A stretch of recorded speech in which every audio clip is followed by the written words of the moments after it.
नमस्कार। जय हिंद बच्चों। मुझे विश्वास है कि आपने गृह कार्य में दिया गया अपना समस्त कार्य सुंदर एवं स्पष्ट अक्षरों में अवश्य पूर्ण कर लिया होगा। आज हम हिंदी व्याकरण खंड में निहित मुहावरों का पूर्ण रूपेण अध्ययन करेंगे एवं उसके काठिन्य का भी निवारण करेंगे और उसके अभ्यास कार्य को भी पूर्ण करेंगे। हम यह जानने का प्रयास करेंगे कि संक्षिप्त शब्दों में मुहावरों के द्वारा अपनी बात को दूसरों तक कैसे पहुंचाई जाए कि उसे यह बात उस भाव का अर्थ समझ में आ जाए। तो यह मुहावरों के द्वारा ही संभव है। आज हम हिंदी व्याकरण खंड के मुहावरों का अध्ययन करेंगे। मुहावरे।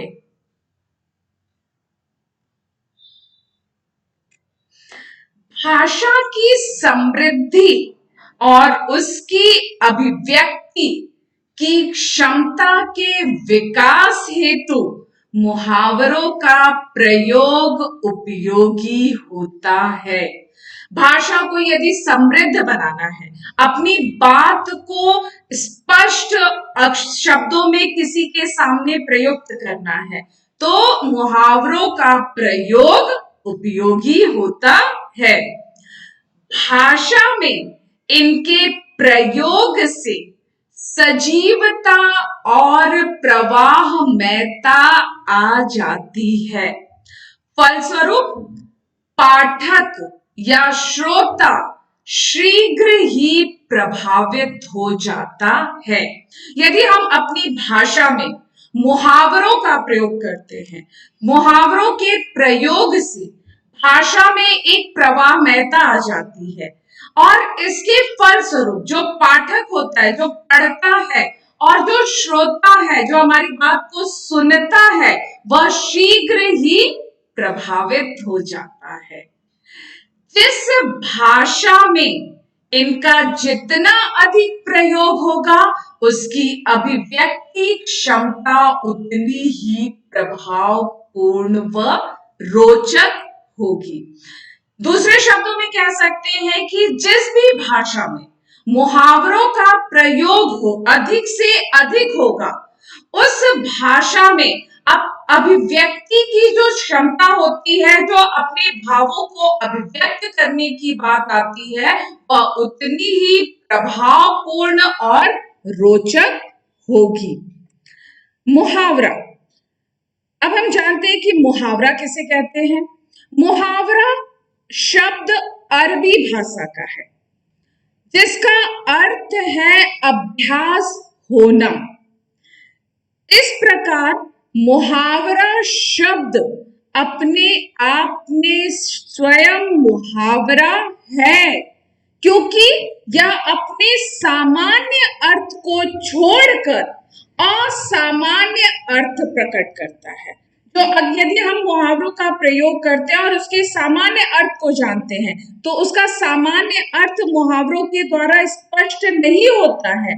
मुहावरों के द्वारा वह एक विशेष अर्थ को प्रकट करता है, एक विशेष अर्थ के रूप में वह स्पष्ट होता है। जैसे भैंस के आगे बीन बजाना। अब सच में जाके भैंस के आगे बीन बजाना नहीं होता है। इसका तात्पर्य है, इसका अर्थ है मूर्ख व्यक्ति को ज्ञान की बातें समझाना।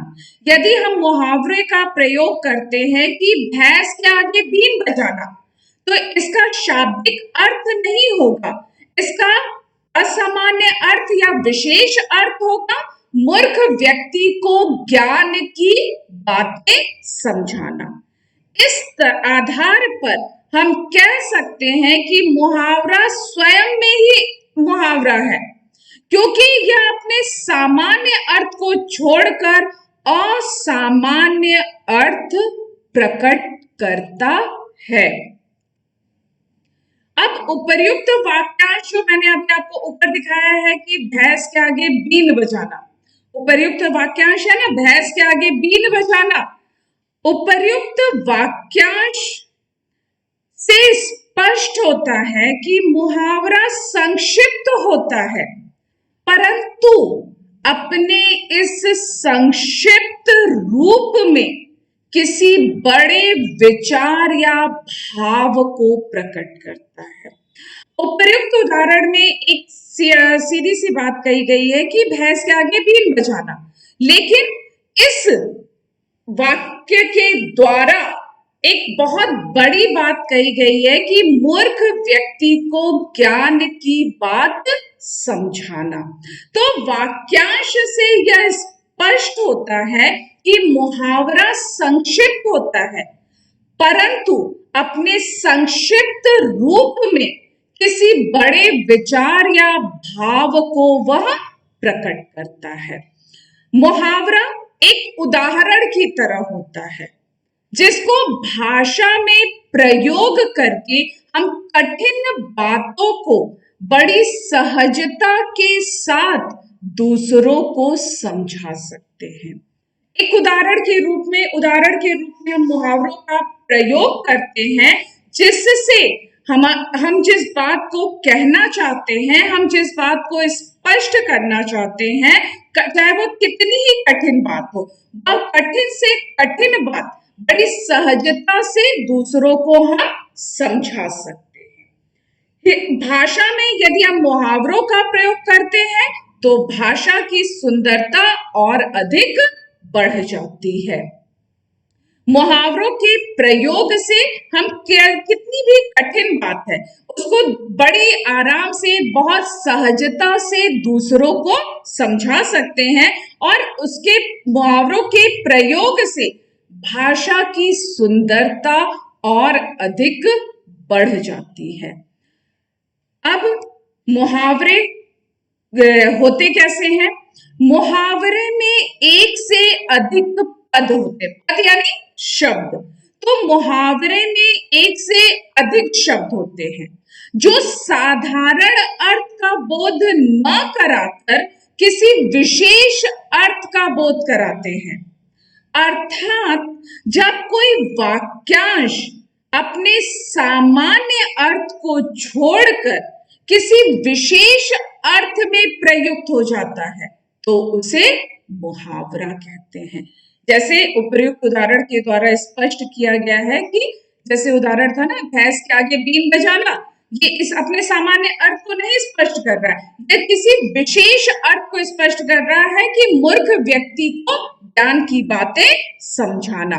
तो मुहावरे में एक से अधिक पद होते हैं जो साधारण अर्थ का बोध नहीं कराते हैं, किसी विशेष अर्थ के रूप में उसको प्रकट किया जाता है, किसी विशेष अर्थ को वह बोध कराते हैं।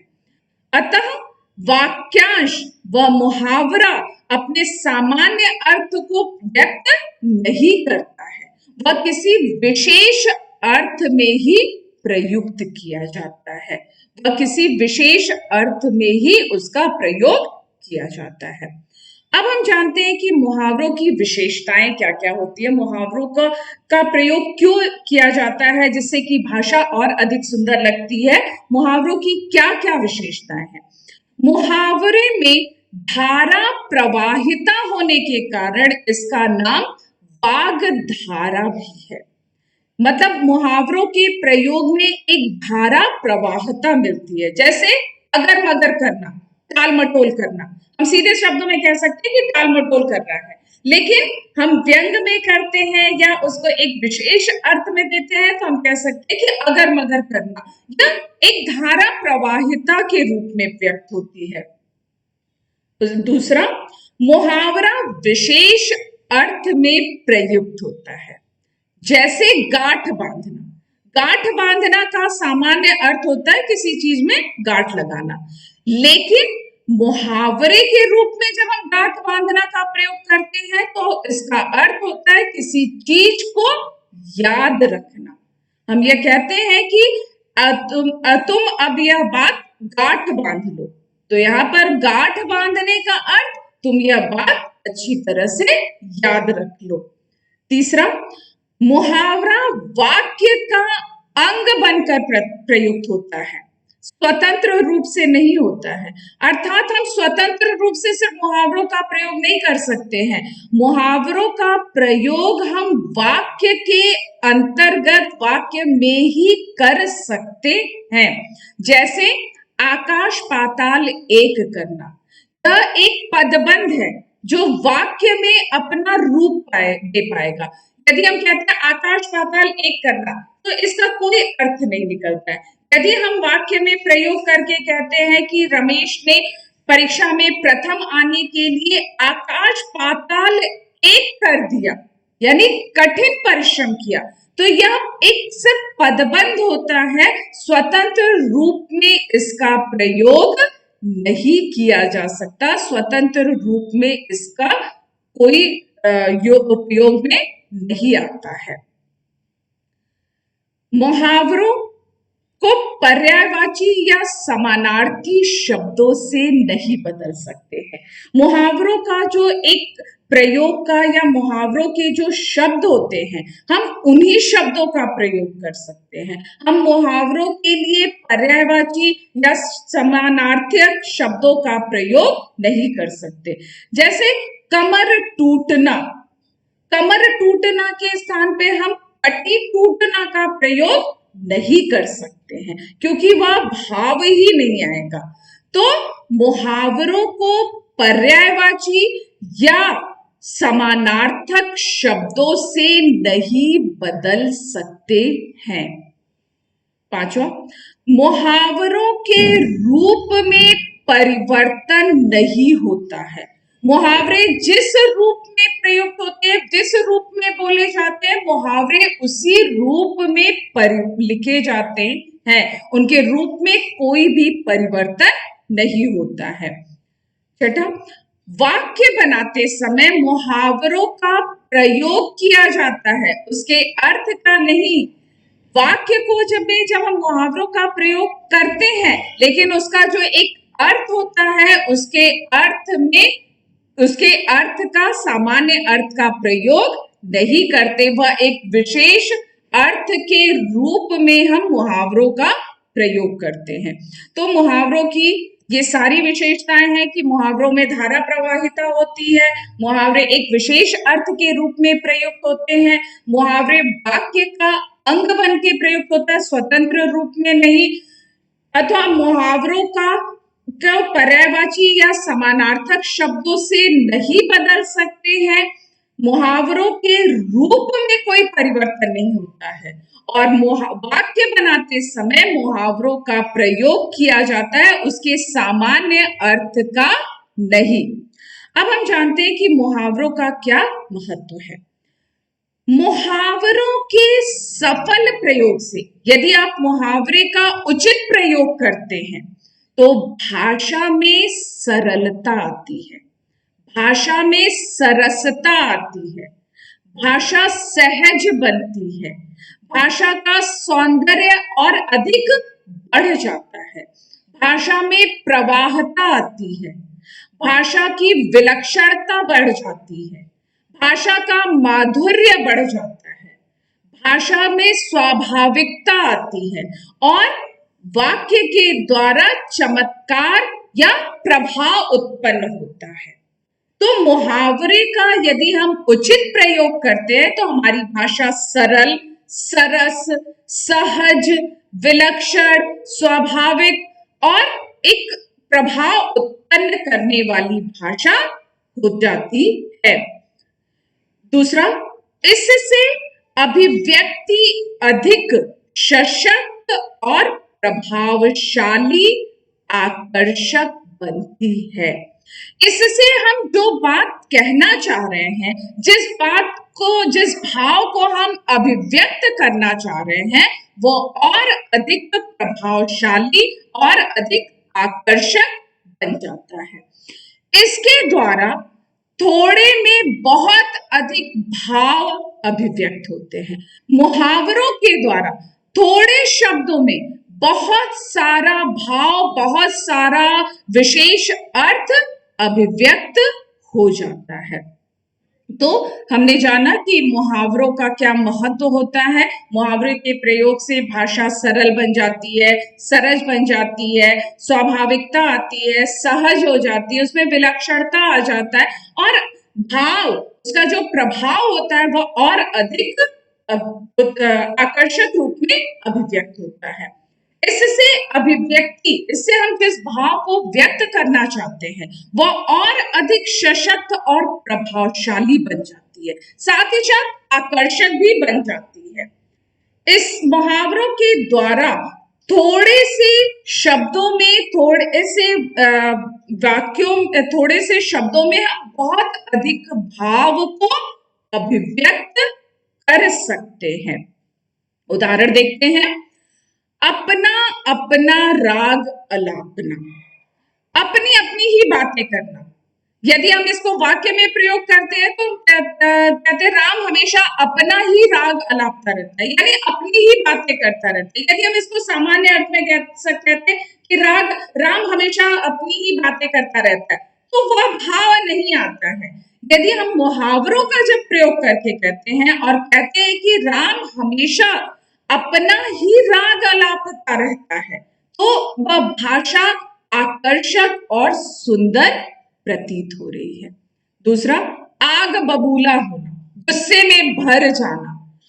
उदाहरण अगर वाक्य में प्रयोग करके कहते हैं, परीक्षा परिणाम में अनुत्तीर्ण होने पर पिताजी आग बबूला हो गए। तो यहाँ पर आग बबूला हो गए, बहुत अधिक क्रोधित हो गए।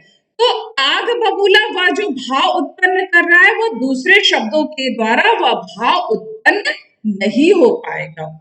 तीसरा, अक्ल का दुश्मन, मूर्ख।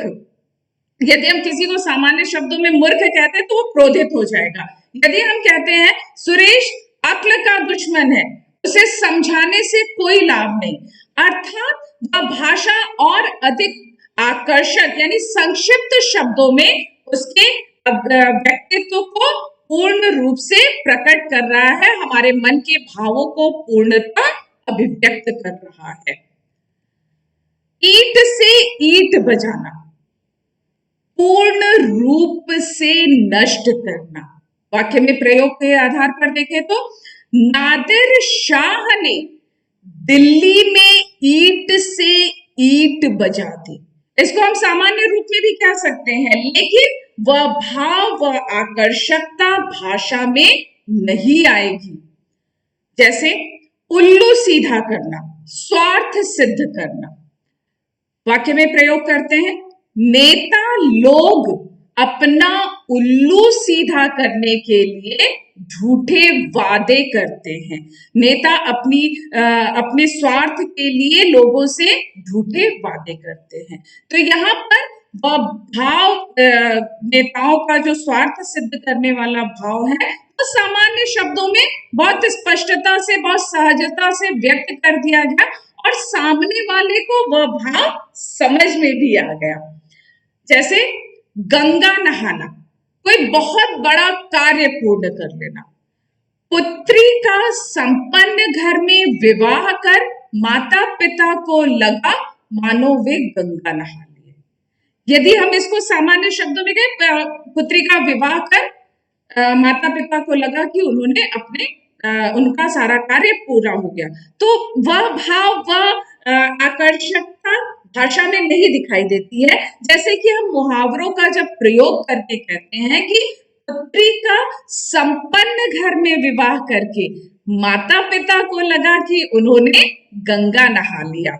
उसी प्रकार से अंधे की लकड़ी एकमात्र सहारा, रामू अपनी विधवा मां की अंधे की लाठी है, अर्थात वह एकमात्र सहारा अपनी विधवा मां का है। इस वाक्य से भाव भी स्पष्ट हो गए, इस वाक्य से उसके कह सकते हैं वह भाषा आकर्षक हो गई और इससे उसका भाव भी स्पष्ट हो गया। जैसे अंत पाना, भेद जाना, ईश्वर की महिमा का अंत पाना असंभव है। अर्थात ईश्वर जो कार्य करता है उसे नहीं कोई जान सकता है। तो मुहावरों के द्वारा जब हम इस बात को लिखते हैं तो वह भाषा, वह वाक्य और अधिक आकर्षक और अधिक सुंदर प्रतीत होती है। जैसे अपने पैरों पर खड़ा होना, आत्मनिर्भर होना। तो यदि हम कहते हैं कि वह आत्मनिर्भर बन गया, तो यह एक साहित्यिक भाषा आएगी। लेकिन जब भाषा को आकर्षक, सहज बनाना हो और हम ये कहते हैं कि अपराजिता ने अपने पैरों पर खड़े होकर सब विकलांगों को स्वाभिमान पूर्ण जीवन जीने का संदेश दिया, तो इससे वाक्य और अधिक आकर्षक बना, इससे भाव और अधिक स्पष्ट हुए, भाषा में वह सहजता आ गई। अतः मुहावरों के प्रयोग से जो भाषा होती है वह और अधिक आकर्षक होती है और अधिक सरल होती है और अधिक सहज हो जाती है, और जो भाव होता है वह और अधिक स्पष्टता के साथ व्यक्त होता है। तो इस आधार पर हम कह सकते हैं कि मुहावरों का प्रयोग करने से भाषा की सुंदरता बढ़ जाती है। मुहावरों का प्रयोग करने से भाषा आकर्षक हो लगने लगता है, लेकिन साथ ही साथ यह अनिवार्य है कि हम मुहावरों का प्रयोग उचित स्थान पर करें, अन्यथा अर्थ का अनर्थ भी हो जाएगा। यदि हम मुहावरों का उचित स्थान पर प्रयोग करते हैं तो वह आकर्षक होता है, वह सुंदर लगता है। लेकिन यदि हम मुहावरों का उचित स्थान पर प्रयोग नहीं करते हैं तो वह भाव नहीं आएगा और पूरा वाक्य अर्थ का अनर्थ बन जाता है। तो इस आधार पर हम ये कह सकते हैं कि मुहावरों के प्रयोग से भाषा और अधिक सुंदर और अधिक आकर्षक हो जाती है। तो बच्चों, आज हमने जाना कि मुहावरा, किसी भी भाषा को यदि सशक्त बनाना है, किसी भी भाषा को और अधिक सुंदर बनाना है, आकर्षक बनाना है, तो मुहावरों के प्रयोग से वह भाषा आकर्षक और सुंदर बन जाती है, उससे अभिव्यक्ति और अधिक स्पष्ट हो जाता है। तो आज हमने पढ़ा इस भाषा की समृद्धि और उसकी अभिव्यक्ति की क्षमता का विकास करने के लिए मुहावरों का प्रयोग बहुत उपयोगी होता है। मुहावरों के प्रयोग से पाठक या श्रोता और अधिक प्रभावित हो जाता है, उसकी बात को और अधिक सुनना चाहता है। भाषा में जितना अधिक मुहावरों का प्रयोग होगा उसकी अभिव्यक्ति क्षमता उतनी ही प्रभावपूर्ण और रोचक होती जाती है, उतनी ही आकर्षक होती जाती है। फिर हमने जाना कि मुहावरा अरबी भाषा का शब्द है जिसका अर्थ है अभ्यास होना। इस आधार पर मुहावरा अपने सामान्य अर्थ को छोड़कर असामान्य अर्थ प्रकट करता है, यानी विशेष अर्थ में मुहावरों का प्रयोग किया जाता है। तो उससे मुहावरों के संक्षिप्त प्रयोग से भाषा आकर्षक बनती है और अपनी बात को दूसरों तक बहुत सहजता से समझाया जा सकता है। मुहावरों के प्रयोग से कठिन बातों को दूसरों तक हम बहुत आसानी से, बहुत सहजता से समझा सकते हैं और भाषा हमारी और अधिक सुंदर हो जाएगी, भाषा हमारी और अधिक प्रभावपूर्ण हो जाती है। फिर हमने जाना कि मुहावरों में एक से अधिक शब्द होते हैं जो अपने साधारण अर्थ को बोध नहीं कराते, एक किसी विशेष अर्थ का विरोध कराते हैं। जब वाक्यांश में अपने साधारण अर्थ को छोड़कर एक विशेष अर्थ में प्रयुक्त होता है कोई भी वाक्यांश, तो वह मुहावरा कहलाता है। मुहावरों की विशेषताओं के बारे में हमने जाना कि मुहावरों में धारा प्रवाहिता होती है। मुहावरे एक विशेष अर्थ में प्रयुक्त होते हैं। मुहावरे वाक्य का अंग बनकर प्रयुक्त होता है। स्वतंत्र रूप से मुहावरों का प्रयोग नहीं किया जाता है। मुहावरों को पर्यायवाची या समानार्थक शब्दों से नहीं बदल सकते हैं। मुहावरों के रूप में कोई परिवर्तन नहीं होता है। वाक्य बनाते समय मुहावरों का प्रयोग किया जाता है, उसके सामान्य अर्थ का नहीं। वाक्य बनाते समय मुहावरों के प्रयोग से भाषा और अधिक आकर्षक बन जाती है और अधिक सुंदर बन जाती है। फिर हमने इसके महत्व को जाना कि यदि हम अपनी भाषा में मुहावरों का प्रयोग करते हैं तो हमारी भाषा और अधिक सरल बन जाएगी और अधिक सरस बन जाएगी। उसमें विलक्षणता आ जाएगा, उसमें एक माधुर्य, एक मीठापन आ जाएगा, उसमें स्वाभाविकता रहती है और हमारी बात, हमारे जो विचार है वह और अधिक आकर्षक रूप में दूसरों के सामने अभिव्यक्त होते हैं।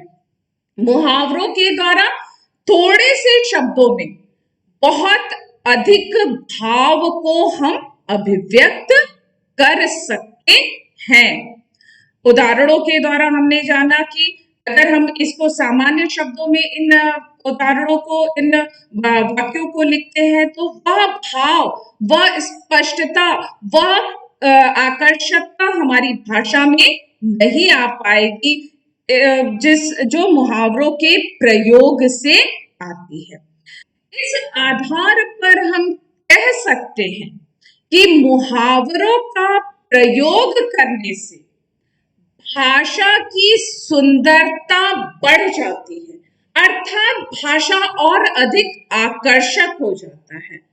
लेकिन साथ ही साथ यह भी अनिवार्य है कि हम मुहावरों का प्रयोग उचित स्थान पर करें। यदि हम मुहावरों का प्रयोग उचित स्थान पर नहीं करते हैं तो अर्थ का अनर्थ हो सकता है, वह भाव नहीं आएगा और पूरा जिस भाव से हम उस मुहावरे का प्रयोग करके उस भाव को हम अभिव्यक्त करना चाहते हैं, यदि हम उचित मुहावरे का प्रयोग नहीं करते हैं तो वह भाषा में वह भाव नहीं आ पाएगा और भाषा और में वह विलक्षणता नहीं आ पाएगी, भाषा में वह माधुर्य नहीं आ पाएगा और भाषा अपने भाव को अभिव्यक्त नहीं कर पाएगा। जैसे हमने इन उदाहरणों में देखा, यदि हम इन उदाहरणों को एक दूसरे से परिवर्तित करके देखने का प्रयास करते हैं तो वह भाव नहीं आएगा। जैसे रामू अपनी विधवा माँ का अंत पाना है, तो ये उचित नहीं है, ये एकदम गलत हो गया, यानी भेद पाना गलत हो गया। इसका एक ही उदाहरण हो सकता है कि अंधे की लाठी यानी एकमात्र सहारा है। तो हम ये कह सकते हैं कि मुहावरों का प्रयोग जब हम अपनी भाषा को और अधिक सुंदर बनाने के लिए करते हैं, अपने विचारों को और अधिक सशक्त रूप में अभिव्यक्त करने के लिए करते हैं, तो यह अनिवार्य है कि हम उचित मुहावरे का प्रयोग उचित स्थान पर करें और मुहावरों के प्रयोग से हमारी भाषा और अधिक सुंदर और अधिक आकर्षक और अधिक कह सकते हैं माधुर्य से परिपूर्ण और अधिक विलक्षण लगने लगती है और अधिक हम अपनी बात को सहजता से दूसरों के सामने अभिव्यक्त कर सकते हैं। तो मुहावरों के प्रयोग से हम अपनी भाषा को और अधिक सशक्त और प्रभावशाली बना सकते हैं। हम थोड़े से शब्दों में अपने विचारों को, जिस बात को हम दूसरों के सामने प्रकट करना चाहते हैं, थोड़े से शब्दों में उस बात को हम बहुत अधिक आकर्षक रूप में व्यक्त कर सकते हैं, अभिव्यक्त कर सकते हैं और बड़ी सहजता से उसका भाव दूसरों को समझ में आ सकता है। इसीलिए मुहावरों का प्रयोग भाषा के विकास में, मुहावरों का प्रयोग अपनी भाषा को सुंदर बनाने में बहुतायत किया जाता है, जिससे कि भाषा आकर्षक होती है, जिससे कि लेखन सुंदर होता है। बड़ी सहजता से हम कितनी भी कठिन बात हो उसको दूसरों के सामने अभिव्यक्त कर सकते हैं। बड़ी आसानी से हम यह कह सकते हैं कि हाँ, कोई भी कठिन बात हो जिसको हमें बताना हो दूसरे को, हम बहुत आसानी से मुहावरों के प्रयोग से उन बातों को, उन शब्दों, उन भाव को दूसरों के सामने अभिव्यक्त कर सकते हैं। तो हमने जाना कि मुहावरों के प्रयोग से भाषा सुंदर बनती है। मुहावरों के प्रयोग से कह सकते हैं कि हमारा जो लेखन है वह और अधिक स्पष्ट होता है। मुहावरों में एक धारा प्रवाहिता होती है, जिससे कि हम जो बात कहना चाहते हैं वो हम एक धारा प्रवाह रूप में कर सकते हैं। जैसे कि हम जो कोई बात दूसरों के सामने अभिव्यक्त करना चाहते हैं वो बहुत आसानी से दूसरों के सामने अभिव्यक्त कर सकते हैं, लेकिन मुहावरों का स्वतंत्र रूप में प्रयोग नहीं किया जा सकता है। मुहावरों का प्रयोग हमेशा वाक्य के अंतर्गत ही किया जाता है। तो स्पष्ट है कि मुहावरा संक्षिप्त शब्दों में यदि किसी को अपनी बात समझानी हो तो मुहावरों के द्वारा हम अपनी बात को संक्षिप्त शब्दों में दूसरों के सामने अभिव्यक्त कर सकते हैं, दूसरों के सामने उसे प्रस्तुत कर सकते हैं। यदि छोटी सी कितनी भी कठिन बात हो, कितनी भी ऐसी बात हो कि दूसरा सुनकर, जैसे बताया था ना अभी आपको, काठ का उल्लू होना, मूर्ख होना, तो यदि हम किसी को मूर्ख कह देते हैं तो वह बड़ा अनुचित प्रतीत होता है। तो यदि हम उसको मुहावरों के द्वारा उसे यह बात कहते हैं तो उसे यह बात समझ में भी आ जाती है, लेकिन हमारी भाषा भी सुंदर रहती है, हमारी भाषा भी आकर्षक रहती है। तो आज हमने जाना कि मुहावरे किसे कहते हैं, मुहावरों के प्रयोग से हमारी भाषा कितनी आकर्षक हो सकती है, मुहावरों के प्रयोग से हम अपनी बात को कितनी स्पष्टता के साथ दूसरों के सामने अभिव्यक्त कर सकते हैं। तो बच्चों, मुझे आशा है कि आपको मुहावरे पूर्ण रूपेण समझ में आ गए। मुहावरों से संबंधित अभ्यास कार्य पीडीएफ के द्वारा व्हाट्सएप पे भेजा जा रहा है। आप उसे देखकर अपनी हिंदी बी की उत्तर पुस्तिका में स्पष्ट एवं सुंदर अक्षरों में पूर्ण कीजिएगा और अपने लेखन को भी सुंदर बनाइएगा। आशा करती हूं मुहावरे आपको पूर्ण रूप से समझ में आ गया होगा। तो आज की कक्षा को अब हम यही पूर्ण विराम देते हैं। जय हिंद, जय भारत।